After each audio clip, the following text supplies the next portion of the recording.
$50,000 or no access to the kids. That's what my son-in-law demanded. Not whispered, demanded.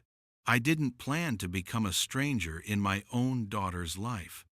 But when the man she married decided $50,000 was the price of seeing my grandchildren, I realized I'd been paying the wrong currency all along.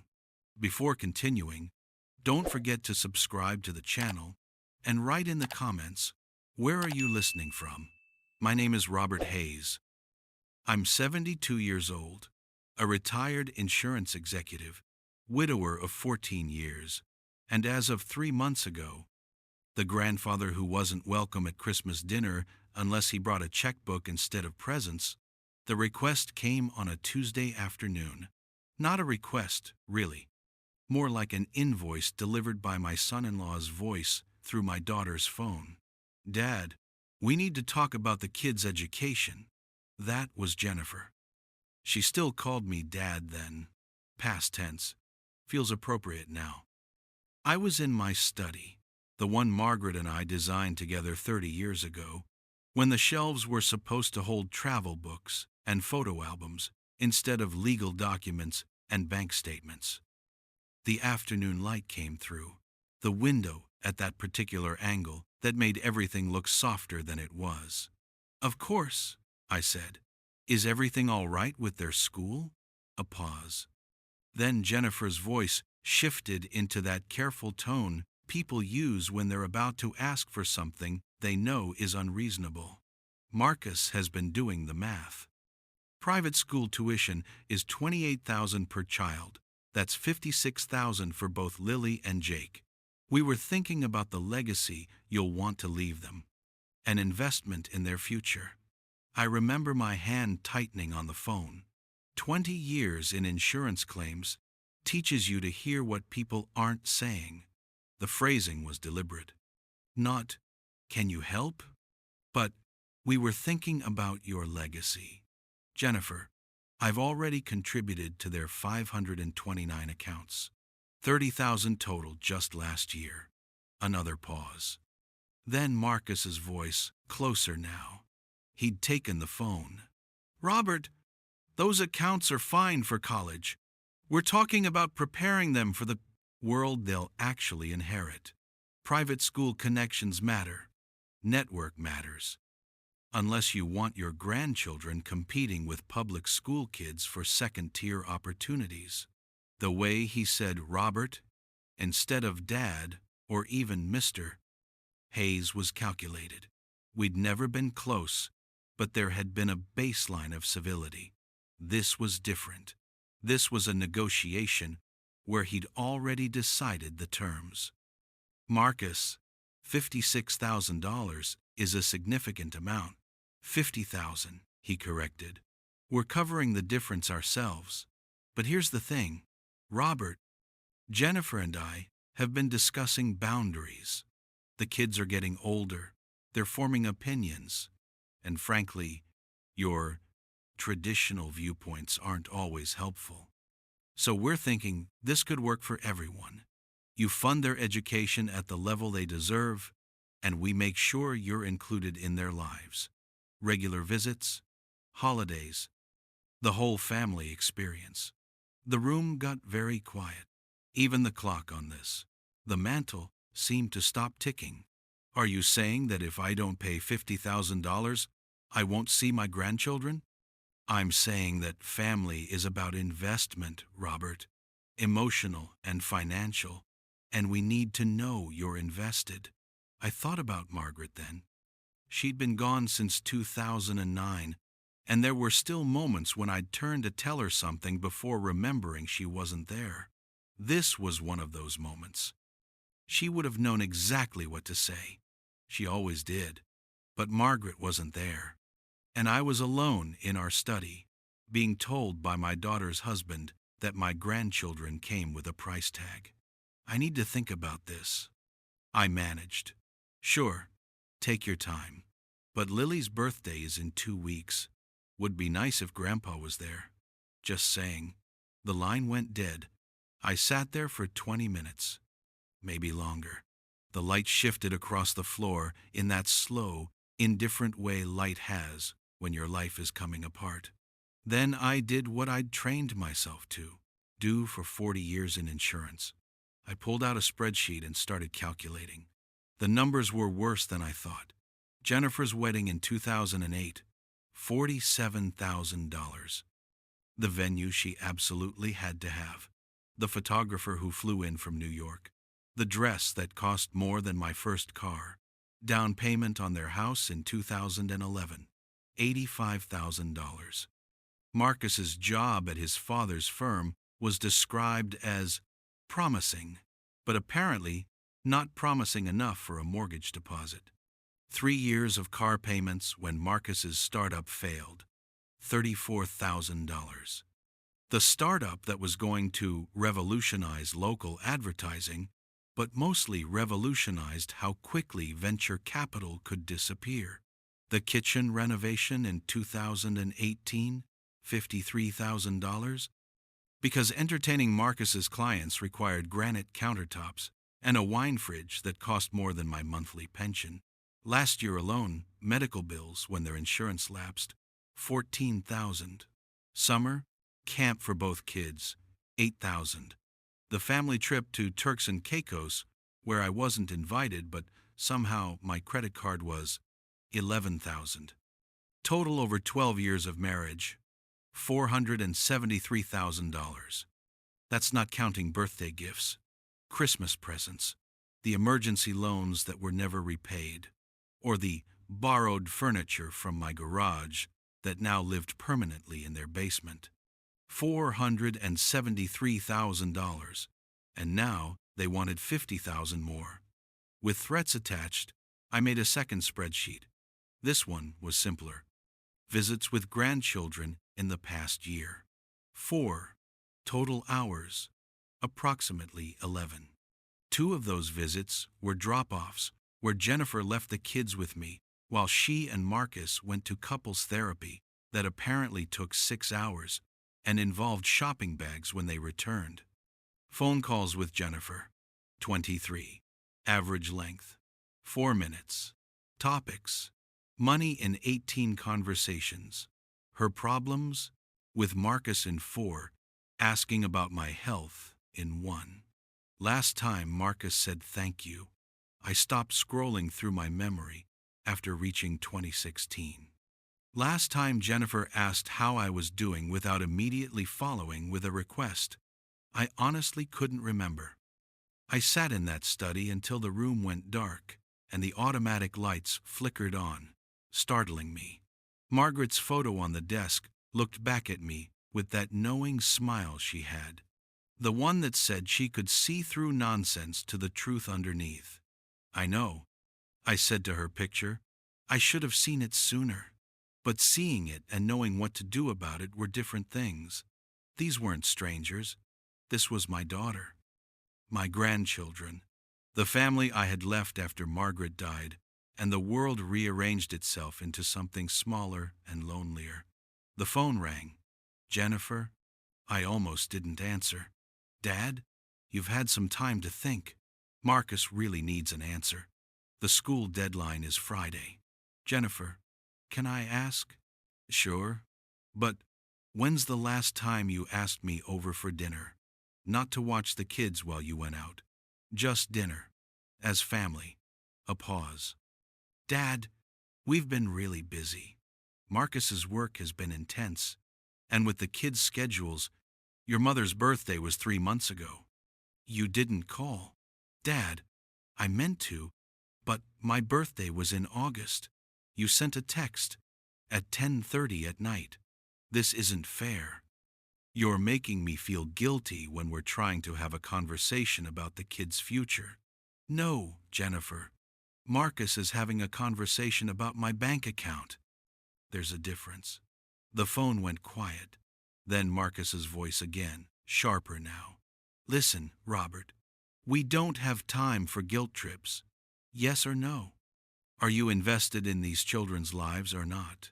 Something in me went very still, very cold. I'm invested in my grandchildren, I said quietly. I'm just not sure you are. What the hell is that supposed to mean? It means I need to see something. I'll call you back Friday. I hung up before he could respond. My hands were shaking, not from fear, from something else.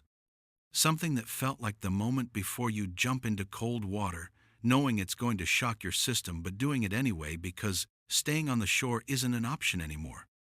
I spent the next 2 days doing research, not the kind Marcus thought I was capable of. He'd always seen me as the old man who couldn't work his smartphone, who still wrote checks instead of using Venmo, who didn't understand how the modern world worked. But 40 years investigating insurance fraud teaches you things, like how to access public records, how to verify financial claims, how to follow digital trails that people think are hidden. What I found made the spreadsheets look quaint.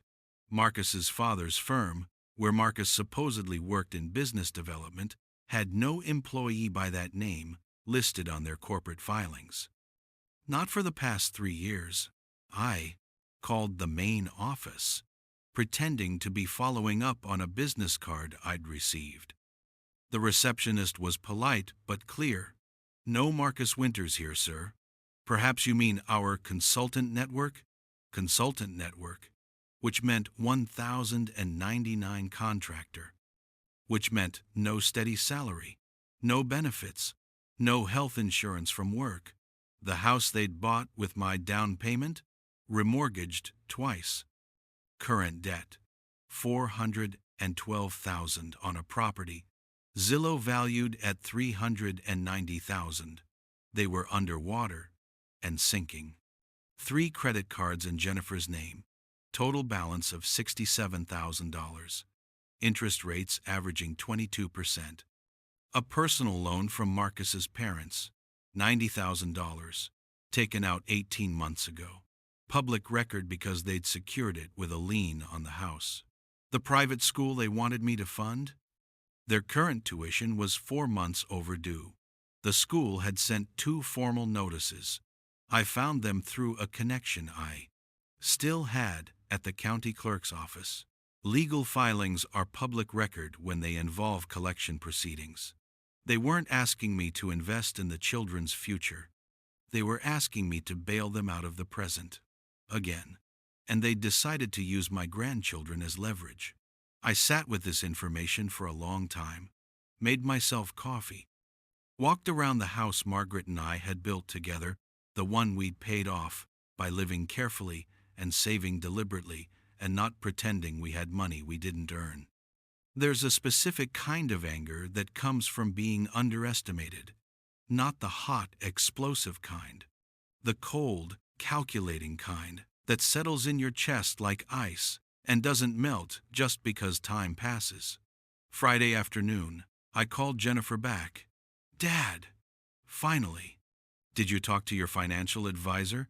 Can you do the transfer today? The school really needs." Jennifer put me on speaker. "I want Marcus to hear this too." A rustling sound. Then both their voices. "Okay, Dad, we're both here. I've thought about your request, and I've looked into your financial situation." Our financial, Dad, that's private. You made it my business when you demanded $50,000 to see my grandchildren. So I did my due diligence. $412,000 in mortgage debt on a house worth $390,000. $67,000 in credit card debt. $90,000 owed to Marcus's parents. 4 months behind on tuition you can't afford. And Marcus hasn't had a real job in 3 years. The silence on the phone was absolute. "You've been living on my money, Jennifer. And now you're trying to extort more by threatening to cut me off from Lily and Jake. So here's my answer. No. Dad, you don't understand. I understand perfectly. I'm 72 years old. I'm not senile, and I'm not stupid, and I'm not a walking ATM. You want to keep your children from their grandfather? That's your choice. But you'll do it without my funding." Marcus's voice cut in, tight with rage. "You selfish bastard. Those kids worship you, and you're going to abandon them over money? I'm not abandoning anyone, Marcus. You are, by teaching them that love comes with a price tag, by using them as bargaining chips, by building a life you can't afford and expecting me to subsidize it indefinitely.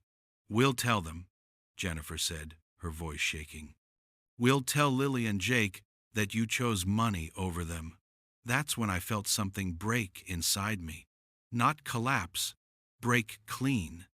Like a bone that's been fractured for years, finally snapping and somehow, impossibly, feeling like relief. No, Jennifer. You'll tell them whatever you need to tell them to justify yourselves. But someday, they'll be old enough to ask questions, and the truth has a way of surfacing. You're going to regret this, Marcus said. When you're alone in that big house, with no one to visit you, no one to care. I've been alone for 14 years. Marcus, ever since Margaret died, your visits didn't change that. They just made the loneliness more expensive. I hung up, put the phone face down on the desk, and waited for the guilt to arrive. It didn't. Instead, there was just quiet. The kind of quiet that feels like space opening up instead of closing down. The next morning, I did something I hadn't done in 12 years. I made an appointment with my attorney. His name was Paul Hendricks, and we'd known each other since the 80s. He'd handled Margaret's estate and kept my will updated and never once suggested I do anything dramatic. But when I walked into his office that Monday morning, he took one look at my face and poured 2 glasses of water without asking. Robert, what happened? I told him everything. The demand, the threats, the research, the phone call. He listened without interrupting, the way good attorneys do, taking notes in his precise handwriting. When I finished, he set down his pen and looked at me for a long moment. What do you want to do? I want to protect what I've built, and I want to make sure that if something happens to me, it goes where it'll matter, not where it'll be wasted. He nodded slowly. You understand that changing your will could create conflict.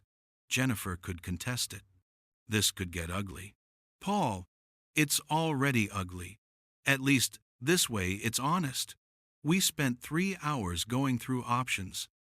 By the end of it, my estate plan looked very different than it had when I walked in. The house and all remaining liquid assets, approximately $1.2 million, would be divided as follows: 40% to establish scholarship funds in Margaret's name at her alma mater, 30% to a trust for Lily and Jake, accessible only when they turned 25 and administered by an independent trustee, 20% to charities Margaret and I had supported together, 10% to Paul's firm to handle the estate and deal with any challenges. Jennifer's share, $0. I want to be clear, Paul said as we finalized the documents. This is ironclad as far as I can make it, but it will hurt her. Are you sure? I thought about Margaret again, about the life we'd built together through careful choices and mutual respect, and actually talking to each other instead of treating each other like ATMs. I'm sure.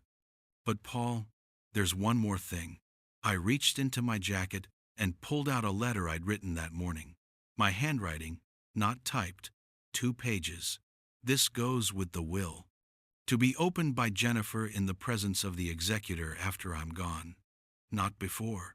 He took the letter, read the first few lines, and looked up with something like sadness in his eyes. You're a better man than most, Robert. I'm just a tired man who's done being used. The will was finalized and filed by Tuesday afternoon. I went home to an empty house that somehow felt less empty than it had in years. Wednesday morning, my phone started ringing. Jennifer, I let it go to voicemail. Dad, we need to talk. Please. The kids miss you. I miss you. Can we start over? Please call me back. Thursday. 8 more calls. 6 from Jennifer, 2 from Marcus. The voicemail shifted from pleading to angry to threatening. You can't just cut us off without explaining. The kids are crying. You're hurting them, not us. My lawyer says what you're doing might qualify as elder abuse in reverse. Fine. Stay isolated. See if we care when you're dying alone. I saved every voicemail, forwarded them to Paul. He sent back a single text. Document everything. Friday afternoon, someone knocked on my door. I looked through the peephole and saw Jennifer standing there, alone. Mascara streaked down her face. I opened the door, didn't invite her in. Dad, please, I'm sorry. He gets intense about money. But that's not who we are. That's not who I am. Jennifer, when's the last time you visited when you a loaf? Didn't need something? That's not fair. When's the last time you asked about my life? My health? What I do all day? She opened her mouth, closed it. The silence stretched. You're my daughter. I love you, but I don't recognize you anymore. And I'm not going to keep funding a life that's built on pretending you care about me. I do care. Then prove it. Get your finances under control. Stop living beyond your means. Show your children what responsibility looks like. And when you've done that, really done it, not just for a month but for a year, call me. We'll talk. Dad, 1 year, Jennifer. No requests for money. No emergencies I need to solve. No leveraging the grandchildren. 1 year of standing on your own feet. Then we'll see where we are. I closed the door, gently, and locked it. That was 3 months ago. In that time, I've heard from Jennifer exactly twice. Once through a Facebook message calling me heartless. Once through Marcus's mother, who called to tell me I was destroying a family and should be ashamed.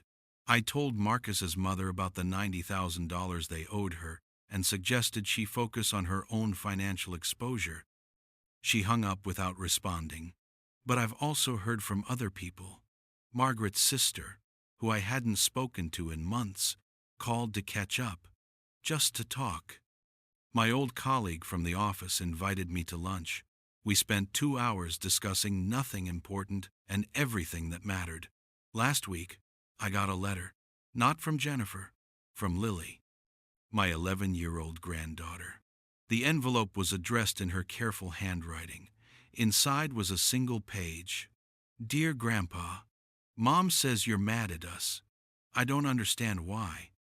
Did I do something wrong? I miss our Saturdays at the Science Museum.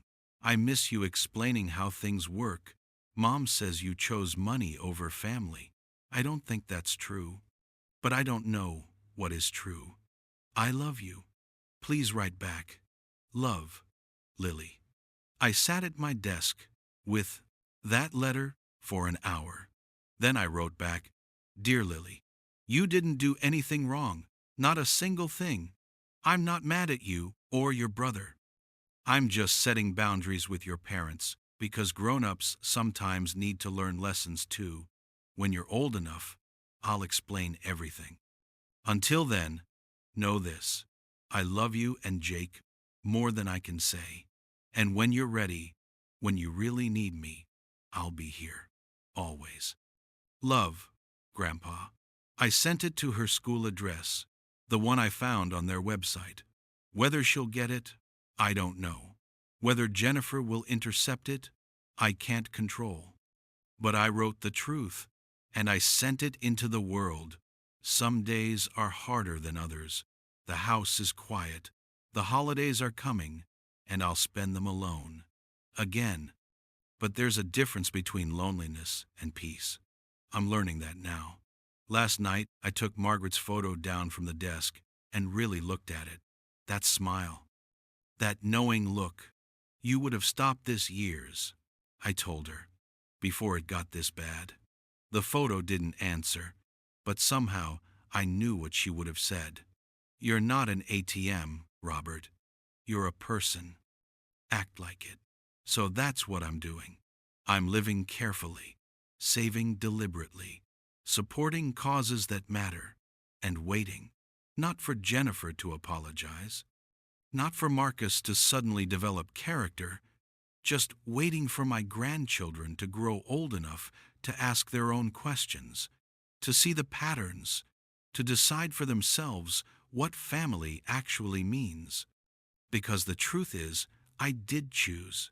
Not money over family, but dignity over exploitation, honesty over convenience, long-term love over short-term peace. And if that makes me selfish in Jennifer's eyes, then maybe I've been too selfless for too long. The study is quiet now. The afternoon light comes through the window at that same angle, making everything look softer than it is. But I'm not soft anymore. I'm something else. I'm finally awake. 2 weeks after I sent Lily's letter, my attorney called. Robert, we need to talk. Jennifer filed a complaint with Adult Protective Services, claiming you're experiencing cognitive decline and making irrational financial decisions. I should have been surprised. I wasn't. She's trying to get guardianship, Paul continued, or at least a competency hearing. She cited the will change, the sudden withdrawal of financial support, and apparently she's claiming you've been acting paranoid. What do I need to do? Get ahead of it. I've already scheduled a full cognitive assessment with Dr. Dr. Morrison at the university. Neurological and psychological workup.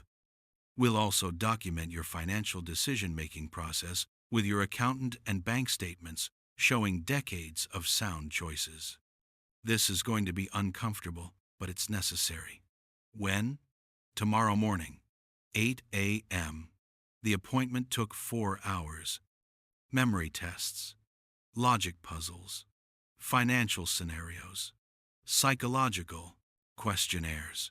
Dr. Morrison was thorough and kind and asked the same question 17 different ways to make sure my answers were consistent. At the end, she closed her folder and looked at me with something like sympathy. Mr. Hayes, your cognitive function is in the 92nd percentile for your age. Your financial reasoning is sound, and your emotional processing shows no signs of decline. In fact, you're sharper than most 40-year-olds I assess. She paused. What you're going through is called financial elder abuse. The fact that it's your daughter perpetrating it doesn't make it less real. Can you document that? I already am. The APS investigation took 3 weeks. During that time, an investigator named Sarah Chen, and here I'll note that while surnames mark identity, what matters is character, came to my house twice. She interviewed me, toured the property, examined my financial records, and spoke to my neighbors. At one point, she sat across from me at the kitchen table and asked a question I wasn't expecting. Mr. Hayes, what would reconciliation look like for you? I thought about it, really thought. My daughter getting help, real help, financial counseling, maybe therapy, learning to live within her means, showing her children that character matters more than appearances.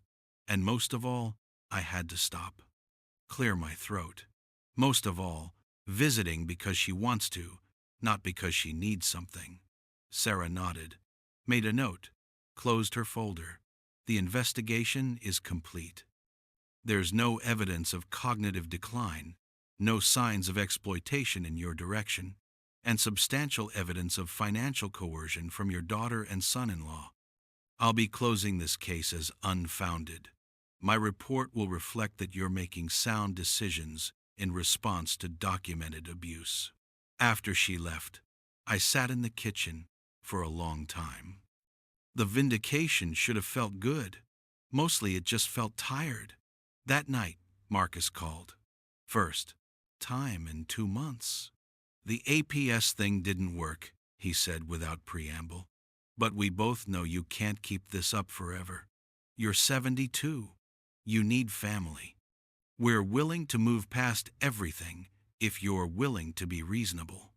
What does reasonable mean to you, Marcus? The kid's school needs 6 months tuition, 28,000. Call it a fresh start. Clean slate. No. Jesus Christ, you stubborn old. He caught himself. Breathed. Fine. You want to play it this way? Jennifer's telling the whole family. Your sister, Margaret's relatives, everyone at church. They're going to know exactly what kind of man you are. I'm sure they will.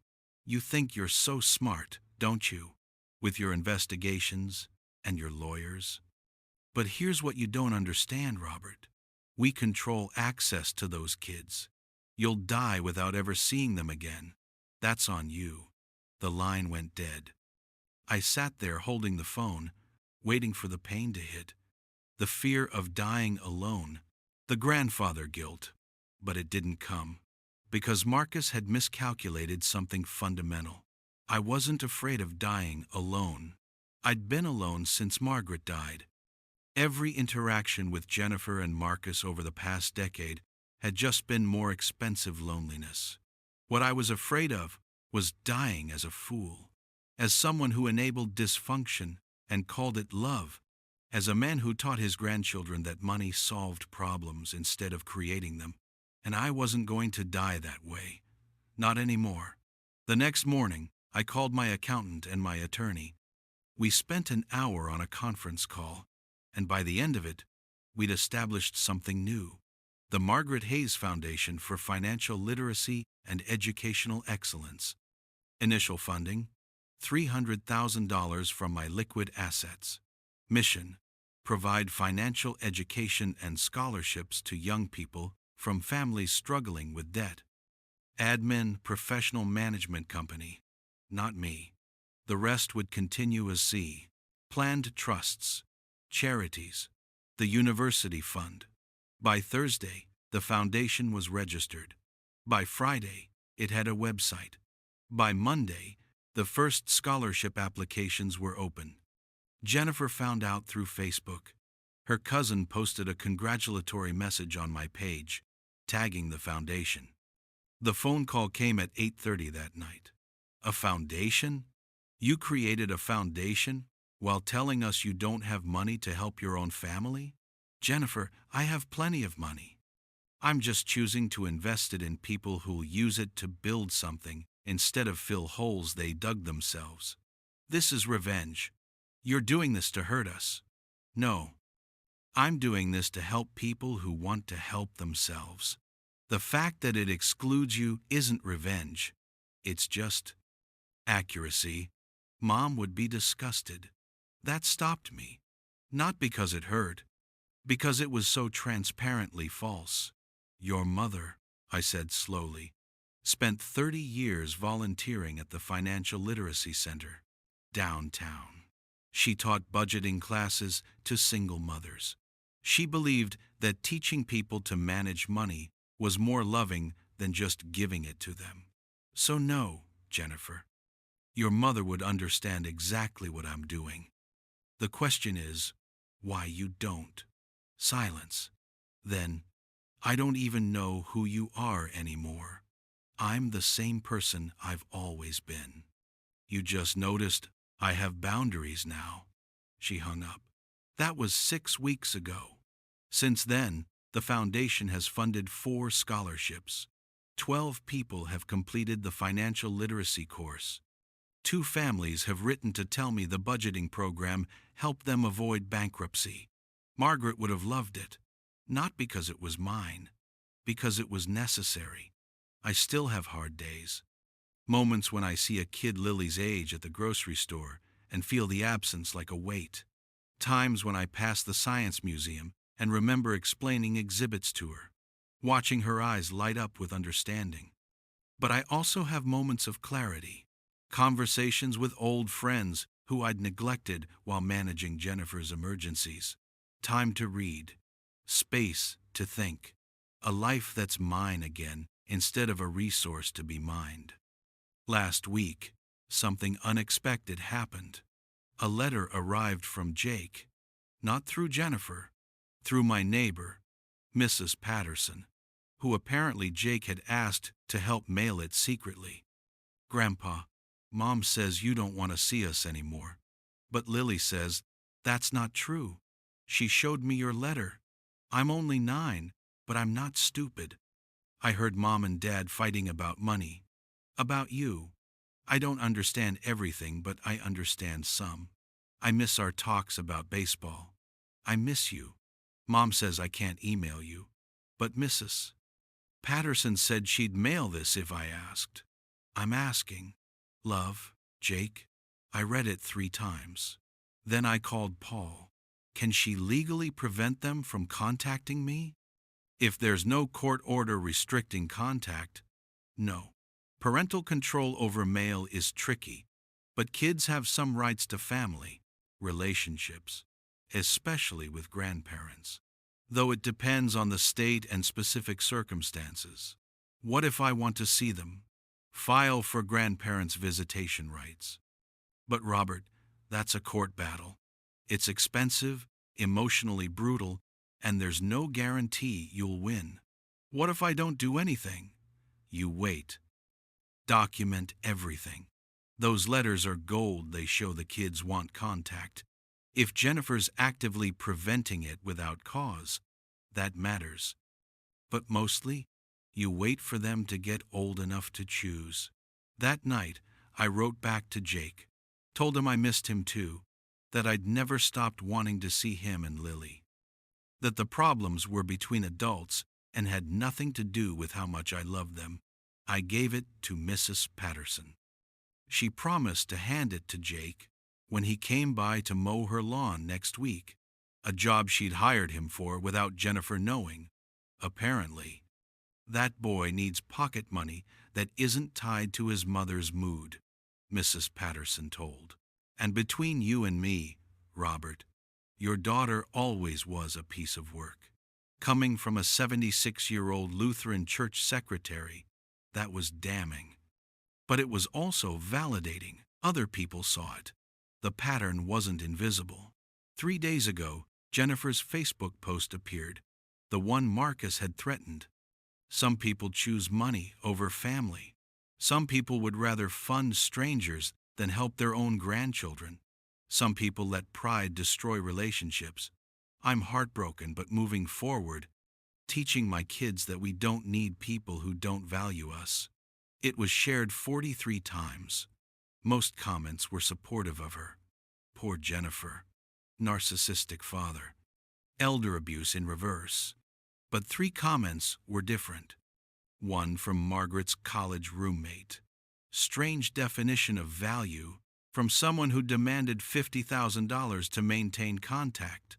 One from my former colleague. I've known Robert Hayes for 30 years. This post doesn't match the man. I know. There's more to this story. And one from Sarah Chen, the APS investigator, which was professional and devastating. As someone who recently investigated this family situation, I can confirm that comprehensive assessment showed no evidence supporting claims of impaired judgment or abandonment. Decisions were sound and well documented. Jennifer deleted the post within an hour, but screenshots live forever. That evening, my phone rang. Unknown number. I almost didn't answer. Mr. Hayes? This is Carrie Winters, Marcus's sister. I knew Carrie slightly. She'd been at the wedding, polite but distant. Carrie, I need to apologize. Marcus and Jennifer told us you'd gone senile and cut them off without reason. But then I saw that investigator's comment, and I started asking questions. My parents finally admitted about the $90,000 loan, about Marcus not really working, about the credit card debt. She paused. I'm so sorry. For believing them. For not reaching out sooner. For everything my family has put you through. Carrie, let me finish. My kids adore Lily and Jake. We've had them over a lot this year because Jennifer kept saying you weren't available for babysitting anymore. But now I know why. And I want you to know, when those kids are at my house, they ask about you constantly. They have your letters hidden in their backpacks. They read them over and over. My throat closed. I couldn't speak. They love you, Mr. Hayes, and they know something's wrong with how their parents are acting. Give them a few more years. They'll come find you, I promise. After we hung up, I sat in the study, Margaret's study, our study, and cried for the first time since the funeral. Not from grief, from something else. Something like hope mixed with resignation, mixed with a very tired kind of peace. The truth was getting out, slowly, imperfectly, but it was surfacing. And someday, maybe not soon, maybe not for years, Lily and Jake would be old enough to hear the whole story, to see the bank records and the letters and the choices everyone made. I couldn't control what Jennifer told them now, but I could control what evidence existed for later. So I kept living, kept documenting, kept being someone worth finding when they were ready to look. This morning, I had coffee with Paul to review estate details. Everything was in order, airtight, ready. You know, he said as we finished up, most people in your position cave. They can't stand being called selfish or cruel. They can't handle the guilt. They write the check just to make it stop. I know. Why didn't you? I thought about Margaret. About 40 years of marriage built on honesty instead of convenience. About what we'd promised each other when we were young and stupid and thought we knew everything. Be honest, even when it's hard. Especially when it's hard. Because I'd rather be lonely than dishonest. And I'd rather die with integrity than live as an ATM. Paul nodded, raised his coffee cup in a small toast. To integrity, then, and to Margaret, who clearly taught you well. We sat in comfortable silence after that. Two old men who'd seen enough of life to know that the right choice and the easy choice were rarely the same. Outside, spring was turning into summer. The trees were full. The light was long. The world kept turning whether I was reconciled with my daughter or not. And somewhere, two kids were growing up, learning things, forming opinions, hiding letters in their backpacks, waiting for the day when they could ask their own questions. I'd be ready when they did, with spreadsheets and letters and truth and all the messy, complicated love I had to give. Not $50,000 worth, not any numbers worth, just love, the real kind. The kind that sets boundaries and means them. The kind that says, I'll be here when you're ready. But I won't be used anymore. The kind Margaret would recognize and approve of. That was enough. It had to be. If you like this story, please like it, subscribe to the channel, and share your impressions in the comments. To listen to more stories, click on the window on the right. Thank you for being with us.